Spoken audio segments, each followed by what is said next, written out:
Hi, I'm James. And I'm Anthony. And this is Words and Numbers.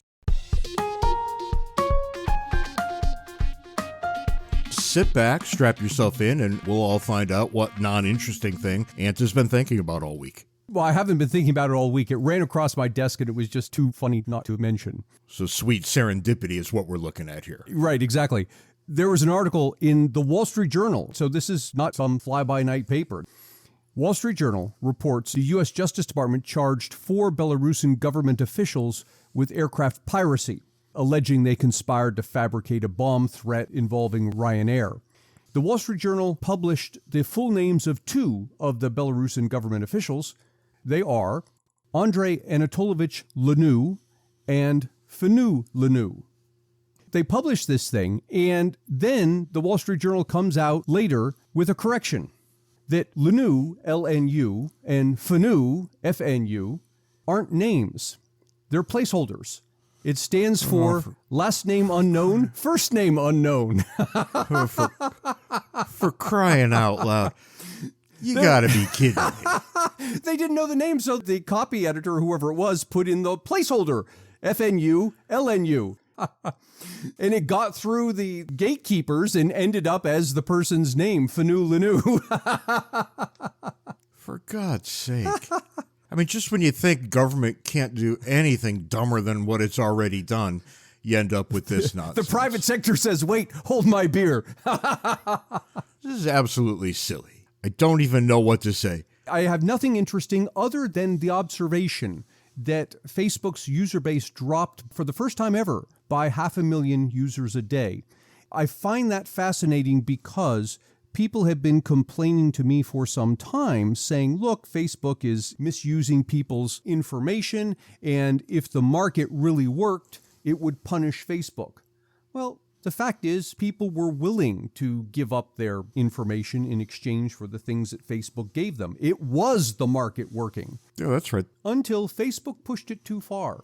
It started this nonsense about curating the articles and becoming the arbiter of what was and wasn't truth, and people said they had enough. And now you have, again, the market responding. People have said, I'm going elsewhere. That's all well and good, but you just said all these other things about a plane, and I got more questions. Oh, you want to hear more about Mr. Lenu? What I would like to hear is how it is that the United States Department of Justice involved itself in an Irish company in a dispute with Belarusians. Yeah, I know nothing about that. I was laser focused on Fanu Lenu. That makes sense and all, but I'm going to get us away from this foolishness. I'm kind of a sucker for medical science. Scientists have apparently created spinal cord implants that could allow paralyzed people to walk again. I think we all kind of knew that this sort of thing would eventually come, but eventually seems to be right now.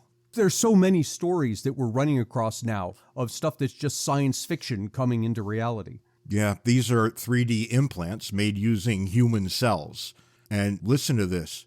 Had an 80% success rate in restoring the ability to walk in paralyzed mice. Wow. 80%. If you're in a wheelchair right now, all of a sudden you have some hope.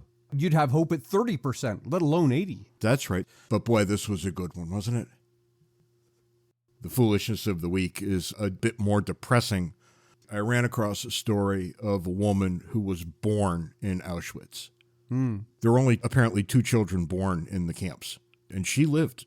When she was born, her mother was so malnourished that she was born at 2.5 pounds. Oh, my God. And because she didn't have robust health, she didn't cry. And because she didn't cry, She survived. they were never found out. Yep. Isn't that something? Her mother gave birth to her, and 2.5 hours later was back at her post doing her job so nobody would see what had happened. This is a story of human courage that you're not likely to get very often. The little girl was born in the camp, and now she's a very old woman, which means we're about to lose the last of the camp survivors.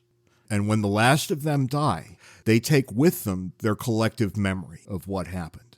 I think the Jews do an admirable job of reminding people of the things they need to be reminded about. But there's something about losing those specific people from that generation that's very unfortunate.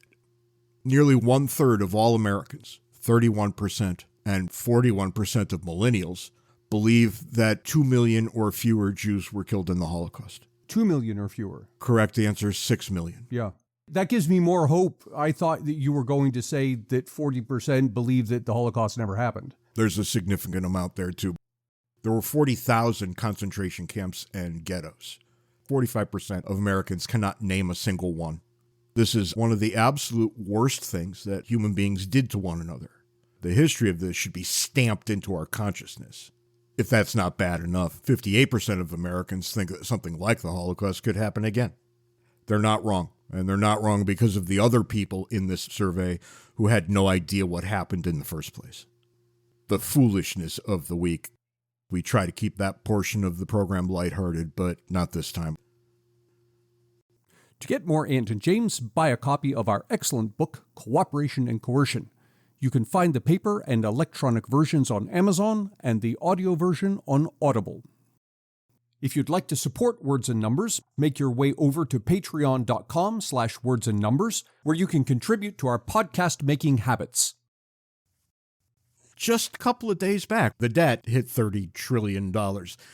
I believe we predicted this quite a long time ago, and I'm going to go out on a limb and predict that soon it will be $40 trillion.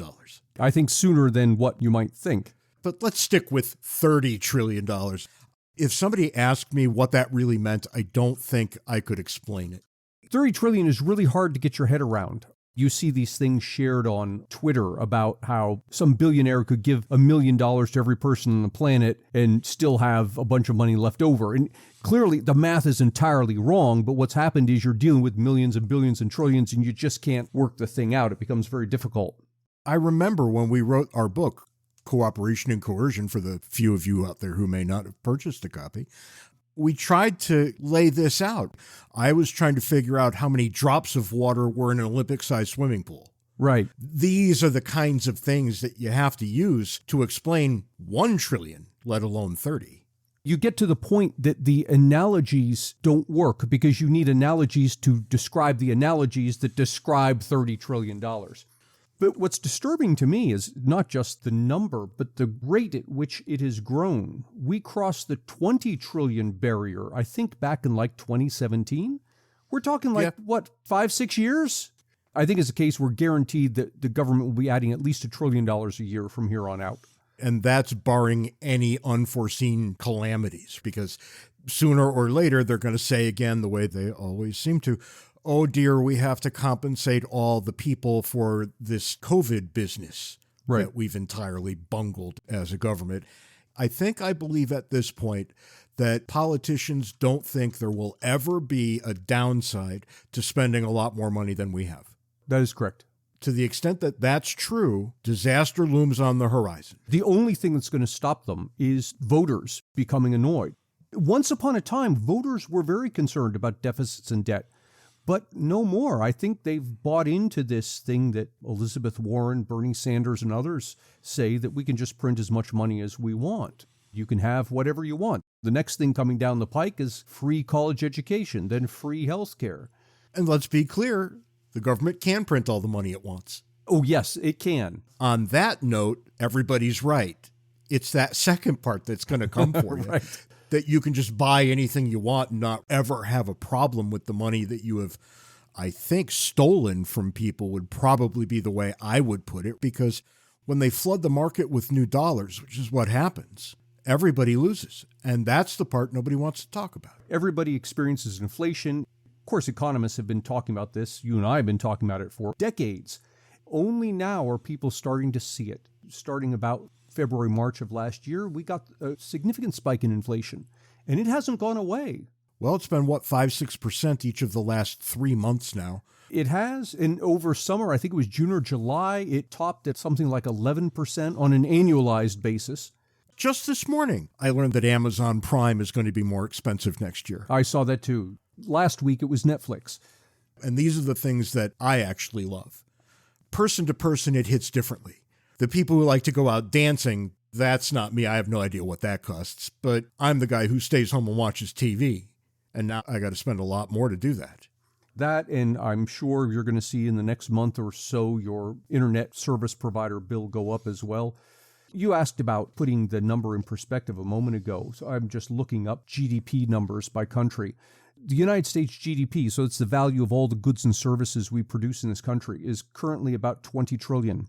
And I recall, again, this would have been about 2017, maybe later, I recall the point in which the debt surpassed the GDP for the first time. Our debt is now 50% more than our GDP. Our debt is more than twice the size of China's entire economy. People will get concerned about the number and saying, how will we ever repay that amount of money? And the fact is, that's not a thing. You don't have to repay the money. It's like a credit card. As long as you can keep making the minimum monthly payments, you don't have to pay off the thing. So too here, the federal government's never going to pay down the debt, and I don't think it needs to. The concerning part is the annual interest payments. Currently, the federal government pays about 2.5% interest, and the interest that it pays is kind of dictated by market forces. I say kind of because the Federal Reserve has a big influence on the market interest rate, but whatever the market interest rate is, that's what the federal government ends up paying. And currently it's around 2.5%. So take 2.5%, multiply it by $30 trillion, and you're at $750 billion a year. $750 billion just in interest.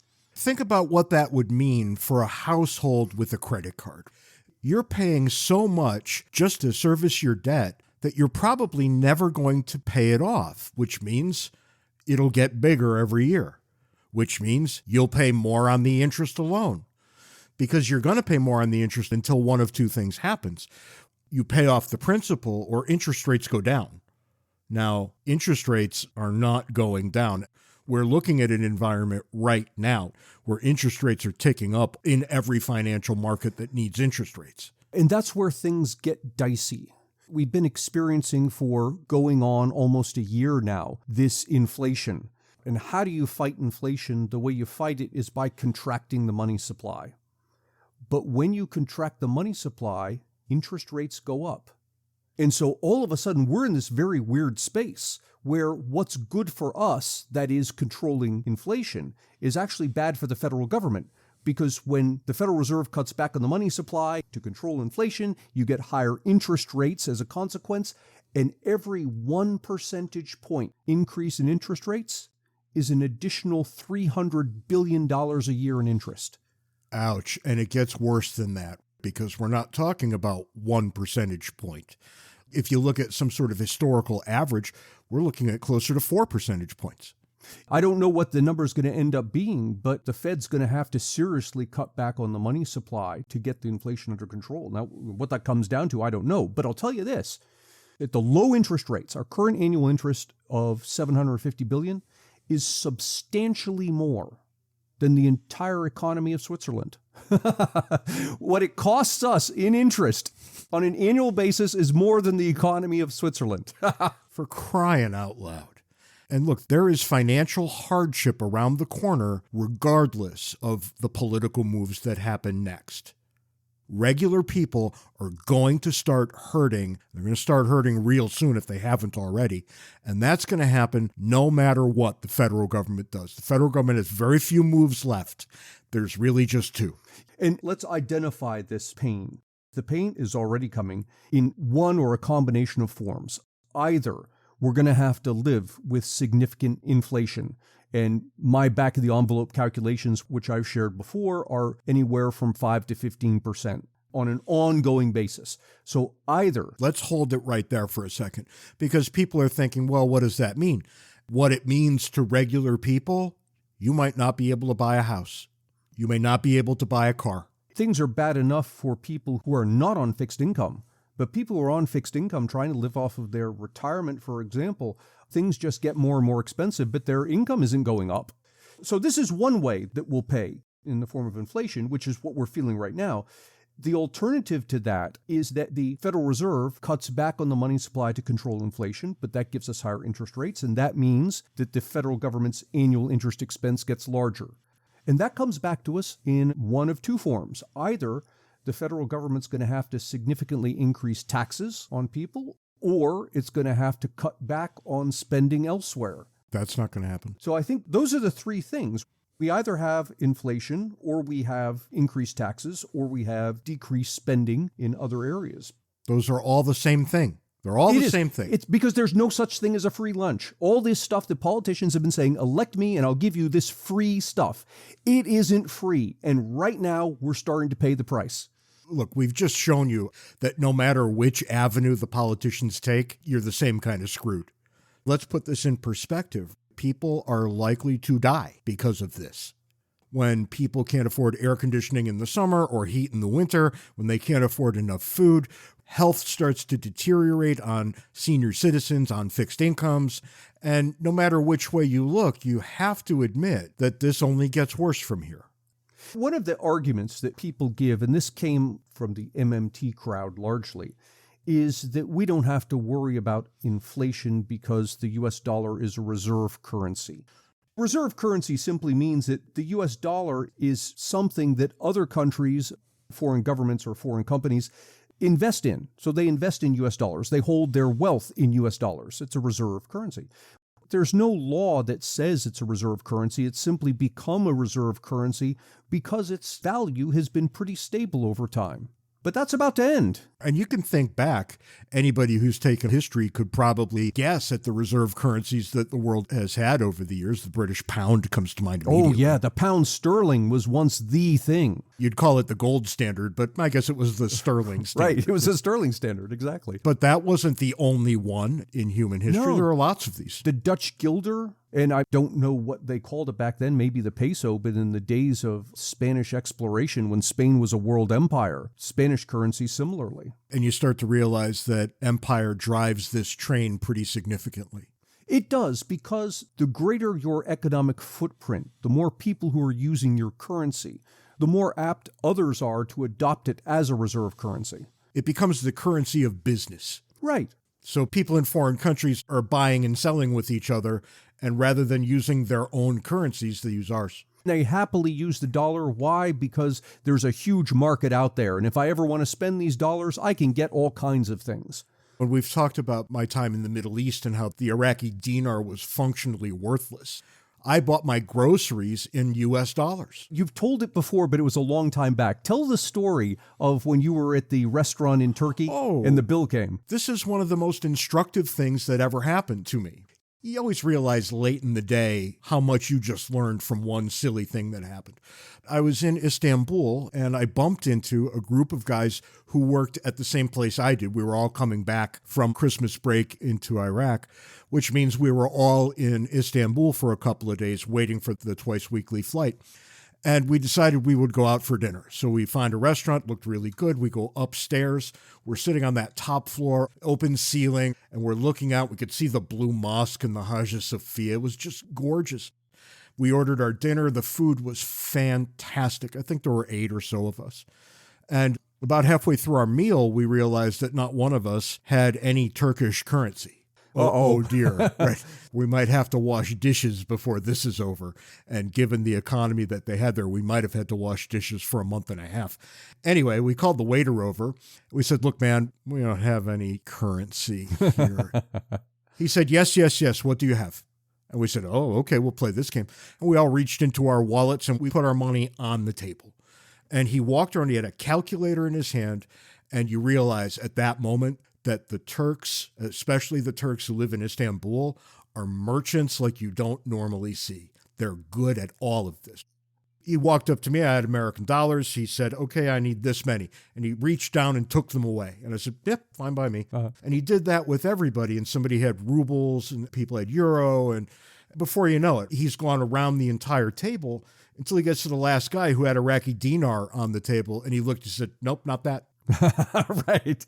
We said, what do you mean? He said, that's worthless. I'm not taking that. Yeah. The Iraqi dinar was only valuable inside of Iraq. And that's how you know it's a worthless currency. That I could walk into a grocery store in Iraq with a $100 bill and buy groceries, that's an indication that the dollar is strong. And they would give me change, not in dollars, but in dinar. Right. They want those dollars. Yeah, they're not giving them up. Once you spend them, that's it. They're gone.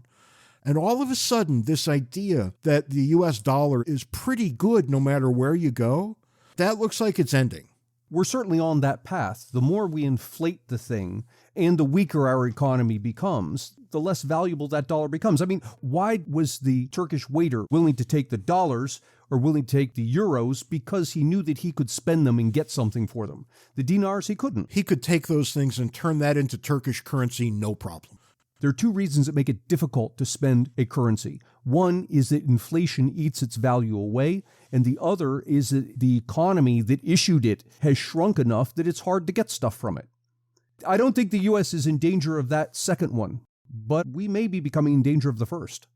And this goes back to this idea of, well, you can go ahead and print as much as you want, not worry about inflation because of the reserve currency business.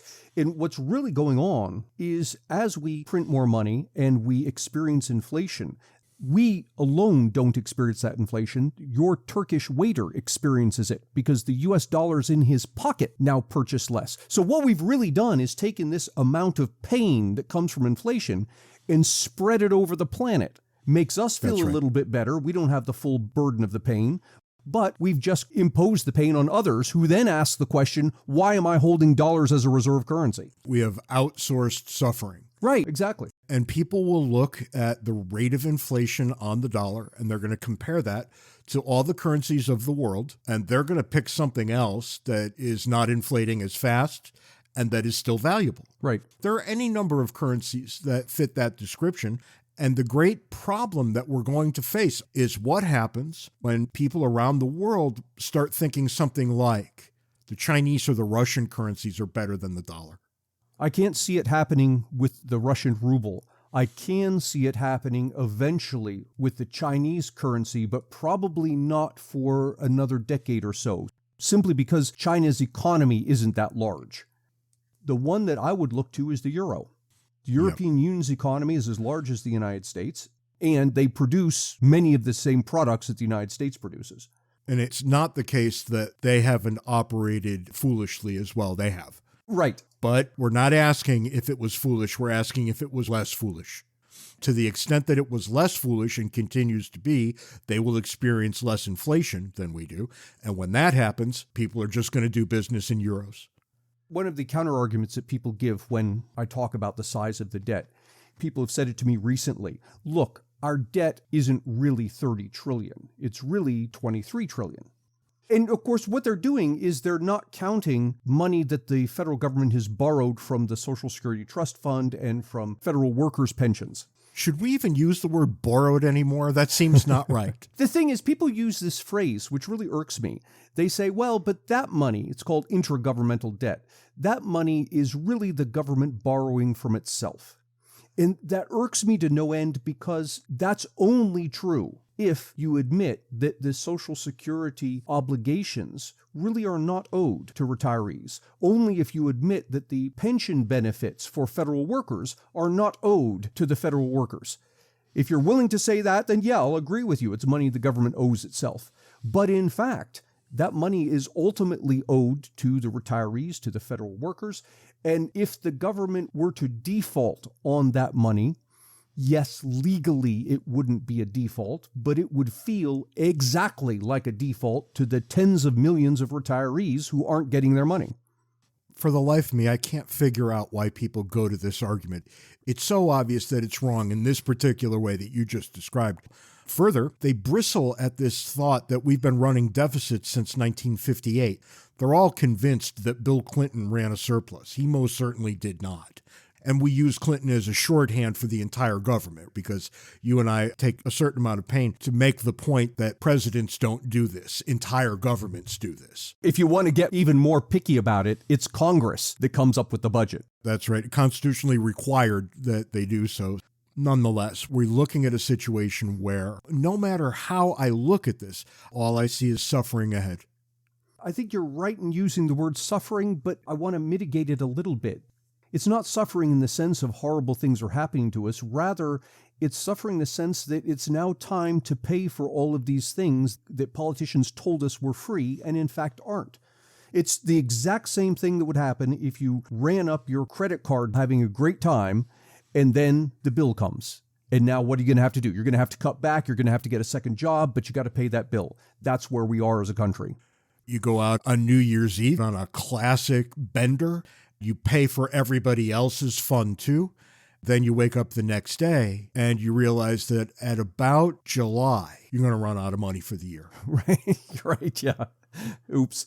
When the government spends $1 of every 4 on credit, is that right? That's probably right, yeah. Well, there you go. We are spending 25% more than we should.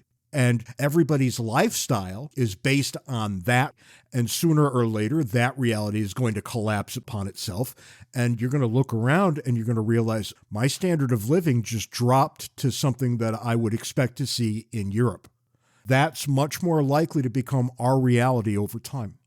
And it'll continue so long as we keep asking for free things. I was engaged with some people on Twitter today who are saying that European countries are great because they have free health care. Yeah, right. I said, no, you're paying the government for your health care instead of paying a private insurer, but you're paying nonetheless. There's nothing free about this.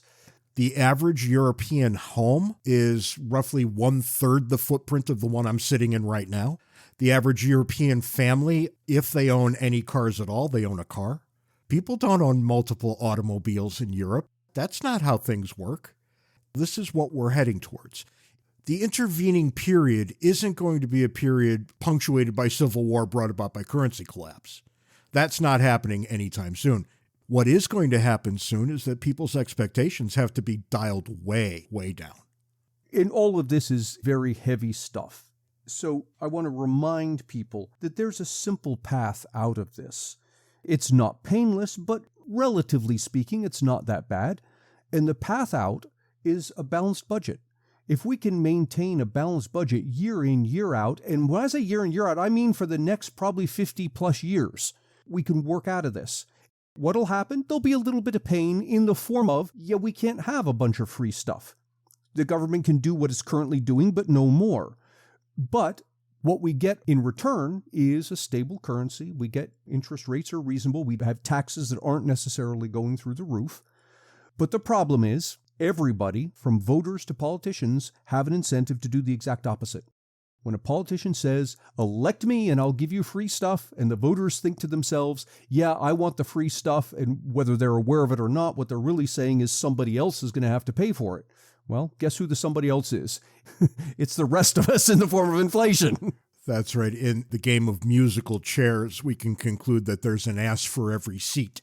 Right? Sooner or later, it's on you. Right. You gave both the economist and political scientist version of the answer. An economist knows what we would need to do, but the political scientist knows that as long as the motivation for the voters on the one hand is more free stuff, and the politicians on the other is to get reelected, you can kind of see where this is really going to go. More pain later. That's all the time we've got this week on Words and Numbers. Be sure to join us next week when we talk about something that's at least marginally more uplifting than this nonsense was. In the meantime, follow us on Twitter. Handles are in the show notes. Join Words and Numbers Backstage, the Facebook group where the conversation continues. And send us email, wordsandnumberspodcast@gmail.com. Every email comes in exactly the same way now. It says, Dear Anthony, open parentheses, and James, if you're looking, close parentheses. Let's just continue on our merry way from there. I'll ignore it as best I can, and Ant will take it more seriously than he really should. And, give it a shot. Be nice to each other. Just try it once this week, and maybe you'll like what happens. Till next week, Ant, take care of yourself. See you next week, James.